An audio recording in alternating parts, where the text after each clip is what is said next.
तो फिजिक्स के लिए PYQs ब्रह्मास्त्र है। आपको पुराने पेपर नीट के तो करने ही करने हैं, और कौन से ईयर से करने हैं आप 2014-15 से शुरू कर सकते हैं। मॉडर्न फिजिक्स तो आप बिल्कुल भी छोड़ नहीं सकते।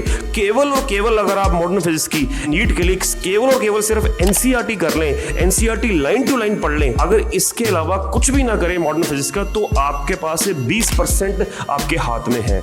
बायो में अगर देखें 2017 में 20 PYQs 66 NCERT, तो NCERT is having a very very high weightage for bio. ठीक है, तो ये प्यारे बच्चों मैंने एनालिसिस किया, काफी मेहनत की है। तो आप देख सकते हैं यहाँ पर नीट 2023 का एनालिसिस मैंने किया है। आगे इसी तरह के मैंने हर ईयर का काफी इस पे वर्क किया है। तो मैं हवा में बात नहीं कर रहा। जो बच्चा फिजिक्स में 180 में से 180 लेना चाहता है, उसको JEE मेन के भी PYQs करने ही चाहिए। ये बहुत बड़ा ब्रह्मास्त्र है, जरूर फॉलो कीजिएगा।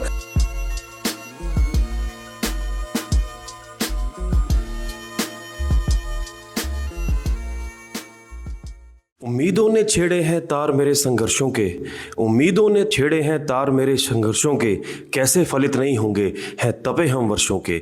स्वागत है प्यारे बच्चों एक बार फिर से आपका अपने YouTube चैनल रोटेशन फिजिक्स पर। मैं आपका अपना प्रोफेसर वरुण शुक्ला एक बार फिर आपके सामने रूबरू हूँ एक शानदार वीडियो, एक और शानदार वीडियो लेकर। जी हाँ प्यारे बच्चों, जैसे कि आप देख रहे हैं कि ये वीडियो मैंने बनाई है high weightage chapters for NEET 2024। ये मेरा खुद का एनालिसिस है। मैंने ये एनालिसिस किया नीट के पेपर का 2017 से लेकर के 2023 तक, 2017 से 2023 तक किस तरह का नीट का पेपर आया है, किस चैप्टर में कितने क्वेश्चन आए हैं, किन चैप्टर्स की क्या वेटेज है। ये वीडियो के एंड तक आपको सारे सवालों का जवाब मिलता रहेगा। वीडियो एंड तक जरूर देखिएगा प्यारे बच्चों। और हाँ, वीडियो के एंड में बीच में मैं ये भी बताऊंगा कि कौन सी किताबें आपको नीट में पढ़नी चाहिए, ठीक है, कैसे करना चाहिए, कि आप क्या करें, किस तरह से नीट की तैयारी करें। स्पेशली फिजिक्स के लिए तो मैं गाइड करूंगा ही करूंगा। और आज मैं इस वीडियो में, अच्छा जैसा कि आप देख रहे हैं, तो मेरा ये एनालिसिस रहेगा फिजिक्स के अलावा केमिस्ट्री और बायो का भी मैं आपको गाइड करूंगा कि 2017 से लेकर के 2024 तक किस तरह के क्वेश्चन आए हैं, किस किस चैप्टर पे, केमिस्ट्री में किन चैप्टर्स की ज्यादा वेटेज है और बायो में किन चैप्टर्स में ज्यादा वेटेज आई हुई है। तो मैं सब डिस्कस करूंगा इस वीडियो में। चलिए प्यारे बच्चों शुरुआत करते हैं कि फिजिक्स की सबसे पहले बात करते हैं। देखिए प्यारे बच्चों, अगर मैं फिजिक्स की बात करूं तो एक मैंने पाई चार्ट सा बनाया, थोड़ा सा ओवरऑल आपको आइडिया मिल जाएगा। ये फिजिक्स के लिए पाई चार्ट मैंने बनाया है। तो जो 2017 से लेकर 2023 तक ज्यादातर जो मैकेनिक्स पोर्शन जो है, मैकेनिक्स पोर्शन में 30% आपका है। इस मैकेनिक्स पोर्शन में जैसे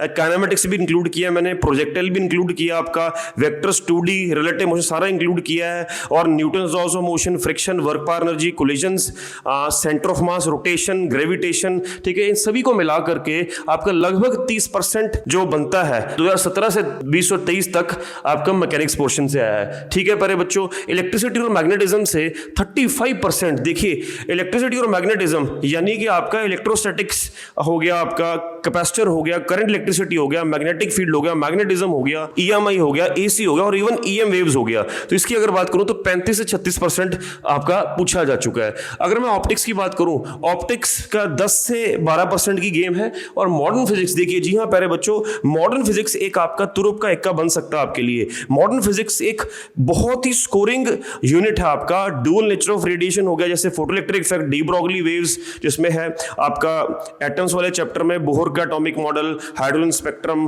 आपका Rutherford's alpha particle scattering experiment, J Thomson's plum pudding model, right. तो उससे 20% प्लस न्यूक्लियर फिजिक्स, आपकी रेडियो एक्टिविटी, हाफ लाइफ के क्वेश्चन वगैरह वगैरह। तो बहुत ही हाई वेटेज है, और तकरीबन हर बच्चे के हाथ में ये है मॉडर्न फिजिक्स का 20%। तो इस पे जरूर आप फोकस कीजिए। रही बात 3%, 2%, ये कुछ मिसलेनियस टॉपिक हैं जिसमें यूनिट्स, डायमेंशंस, एरर्स हो गया, हमेशा हर साल क्वेश्चन आया ही आया है। ठीक है, और अगर मैं बात करूं इंस्ट्रूमेंट्स की, स्क्रू गेज, वर्नियर कैलिपर, वो भी बहुत ज्यादा इंपॉर्टेंट है। तो ये 3 से 2% मैंने उसकी बात की है। तो प्यारे बच्चों, मेरा आपको सजेशन यही है, जो मैंने एनालिसिस की है 17 से 23 तक का फिजिक्स के लिए, तो अगर जो फ्री फंड के नंबर है, फ्री फंड के नंबर आपके ये मॉडर्न फिजिक्स तो आप बिल्कुल भी छोड़ नहीं सकते।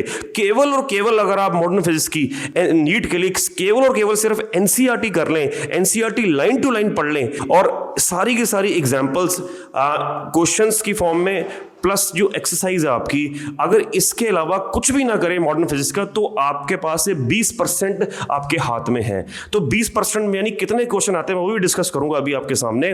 तो प्यारे बच्चों आगे बढ़ते हैं। तो देखिए फिजिक्स के लिए एनालिसिस स्टार्ट करते हैं। 2017 में देखा यह गया PYQs यानी प्रीवियस ईयर क्वेश्चन 24 यानी एनसीईआरटी के 11 और नए क्वेश्चन 10 बने। ये 2017 में मैंने एक ट्रेंड देखा फिजिक्स का। 2017 में पुराने पेपर्स में से 24 क्वेश्चन पूछे गए, यानी ये इसका मतलब ये नहीं है कि सेम एज इट इज पूछ लिए गए, कुछ सेम भी होंगे राइट, लेकिन उसी के बेस पर पुराने पेपर्स के बेस को पे क्वेश्चंस को घुमा फिरा के सेम ट्रेंड पर ये सवाल पूछे गए 24 क्वेश्चन। ठीक है, तो देखिए कितनी ज्यादा वेटेज है PYQs की। तो फिजिक्स के लिए PYQs ब्रह्मास्त्र है।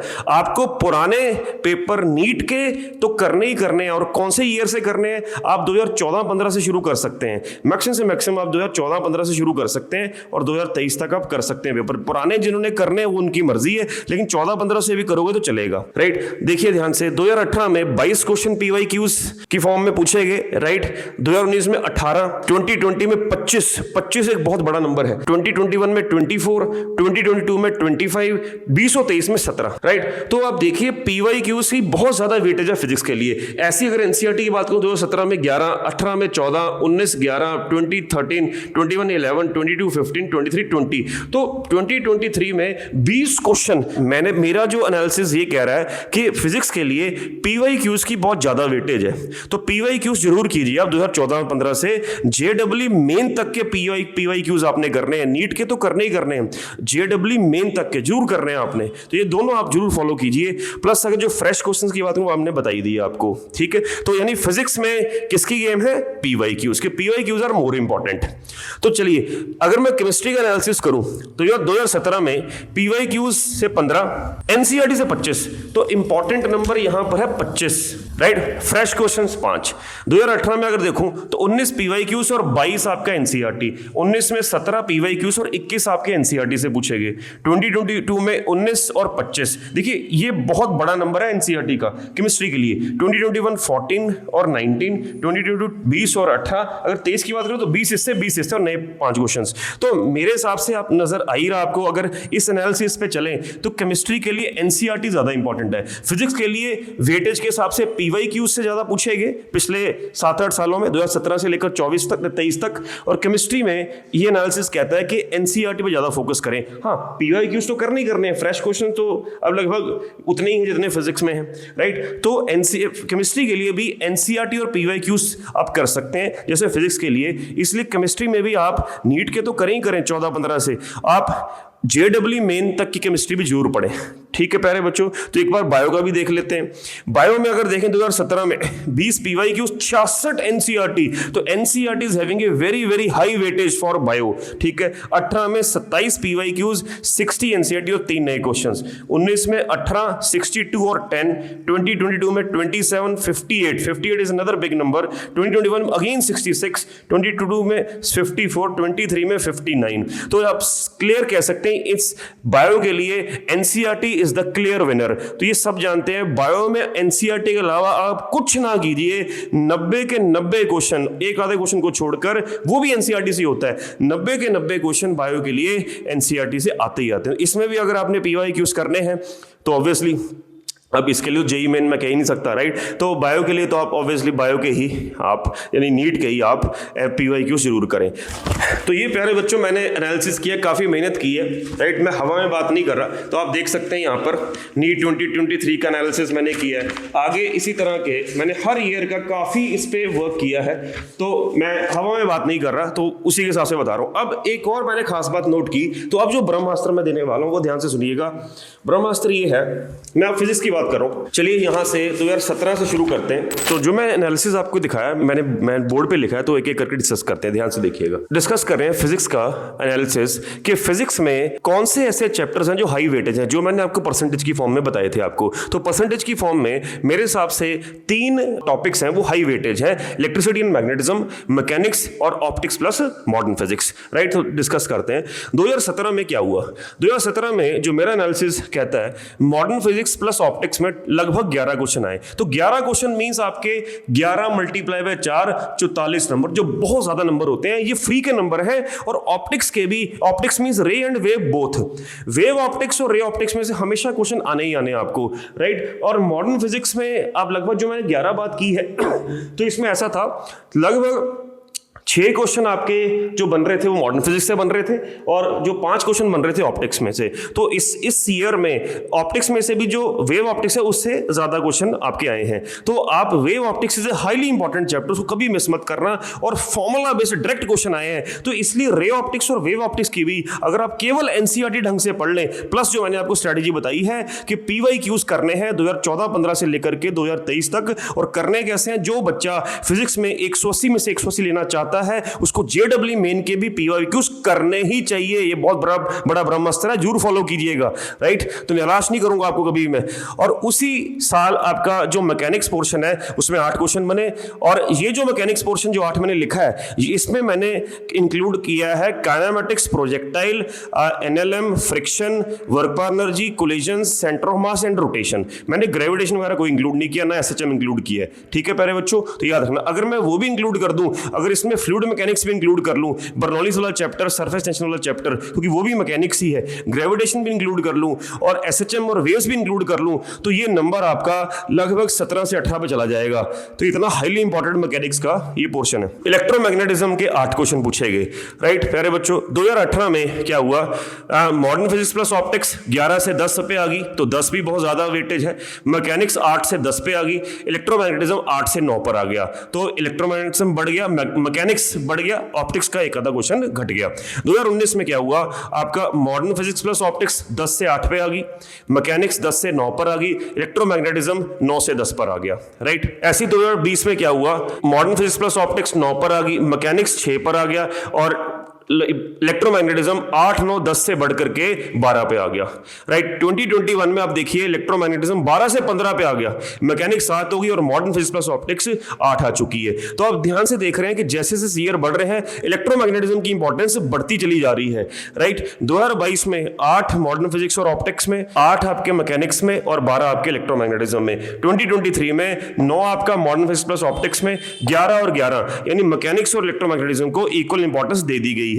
तो इलेक्ट्रोमैग्नेटिज्म हाईली इंपॉर्टेंट, आप जरूर उस पर फोकस कीजिए, ध्यान से कीजिए उस चीज को, राइट प्यारे बच्चों। एक मैं और आपको एनालिसिस बताना चाहता हूं, एक मैंने और एनालिसिस किया है। इन सभी ईयर्स में 2019 में केवल +1 की वेटेज ज्यादा थी +2 से। यानी एक मान लीजिए अगर 45 क्वेश्चन की बात करूं तो मान लीजिए +1 में आपके 25 क्वेश्चन आए, तो बाकी जो बचे 20 आपके +2 से आए। तो केवल 2017 से 2023 तक, 2019 ऐसा ईयर था जिसमें +1 में से ज्यादा सवाल पूछे गए, लेकिन बाकी हर साल 2017, 18, 20, 21, 22 और 23 +2 की ही ज्यादा वेटेज है। जैसे +2 में कभी 26 क्वेश्चन पूछ लिए, कभी 27 पूछ लिए, और जो बाकी 17, 18 वो +1 में से आए। तो मेरी आपको सजेशन ये है कि +2 को इतना ज्यादा स्ट्रॉन्ग कर लीजिए, क्योंकि +2 की स्ट्रॉन्ग होने की टेंडेंसी बहुत ज्यादा है, क्योंकि आपके it is fresh in your minds और आप काफी अच्छा स्कोर +2 में कर सकते हैं। तो +2 मेरे हिसाब से इस एनालिसिस से ये निकल कर आया कि +2 is carrying more weightage in NEET as compare to +1। हालांकि आपको पता है कि चीजें फिक्स नहीं है, उल्टा भी हो सकता है, लेकिन मैं एक एनालिसिस आपको बता रहा हूं, टेक्निकलिटीज बता रहा हूं। 2019 एक ऐसा साल था जिसमें +1 25 और +2 20 क्वेश्चन पूछे गए थे। तो प्यारे बच्चों, अब मैं थोड़ी सी बात करूंगा कि क्या आपको, जो मैं किताबों की बात की है कि किस तरह से है, तो मेरा ये कंक्लूजन यही है कि आप केवल एनसीईआरटी, पीवाईक्यूज प्लस अगर थोड़ा बहुत आप एचसी वर्मा के एग्जांपल्स, केवल एग्जांपल्स भी कर लेंगे, क्योंकि मैंने इस एनालिसिस में ये भी ऑब्जर्व किया है कि जो सवाल आए हैं, जैसे मैं ग्रेविटेशन की बात करूं या एसएचएम की बात करूं, सीधे सीधे क्वेश्चन एचसी वर्मा की एग्जांपल से पूछे जा चुके हैं। या मैं एनएलएम की बात करूं, फ्रिक्शन की बात करूं, जैसे फ्रिक्शन में एक बड़ा फेमस क्वेश्चन है आपका वेज है, यानी आपका इंक्लाइंड प्लेन है, उसके ऊपर एक ब्लॉक पड़ा है, ठीक है, कि वेज को कितनी एक्सेलरेशन दें ताकि ब्लॉक रेस्ट पड़े। वो सवाल एनसीईआरटी का एग्जांपल, सॉरी आपका एचसी वर्मा का एग्जांपल है, उसको कई बार ऐसा सवाल नीट में पूछा गया है। तो एचसी वर्मा को अगर साथ साथ लगाएं प्लस पीवाईक्यूज प्लस एनसीईआरटी, तो मेरे हिसाब से आपको कोई चीज करने की जरूरत नहीं पड़ेगी। तो आप ये जितने भी दिन बचे हैं नीट के लिए, आपका नीट लगभग 5 या 7 मई के करीब होगा, तो 5 और 3 लगभग 7 से 8 महीने हैं तो आप काफ़ी बढ़िया स्कोर कर सकते हैं अगर आप ये स्ट्रैटेजी फॉलो करें। मैंने आपको एनालिसिस सारा करके बता दिया प्यारे बच्चों। आने वाली वीडियो में मैं और आपको गाइड करता रहूँगा कि आप किस तरह, अगली वीडियो में नीट के लिए और जेडब्ल्यू के लिए भी मैं एक वीडियो लेकर आ रहा हूँ जिसमें आपको बताऊँगा कि आपको अगर ग्रेविटेशन की बात करें तो ग्रेविटेशन के किस तरह के सवाल करने चाहिए, अगर रोटेशन की बात करूँ तो किस तरह के सवाल करने चाहिए। तो अगली भी बहुत शानदार वीडियो होने वाली है। तो जो मेरी इस वीडियो को पहली बार देख रहे हैं तो मेरी रिक्वेस्ट आपसे यही है, बेल आइकन दबाएं, सब्सक्राइब करें, लाइक कीजिए और ज़्यादा से ज़्यादा वर्ड ऑफ माउथ फैलाइए कि प्रोफेसर वरुण शुक्ला एक अच्छा काम कर रहा है और ज़्यादा से ज़्यादा बच्चों को इस चैनल से जोड़िए। धन्यवाद। जय श्री राम। सत श्री अकाल। आदाब।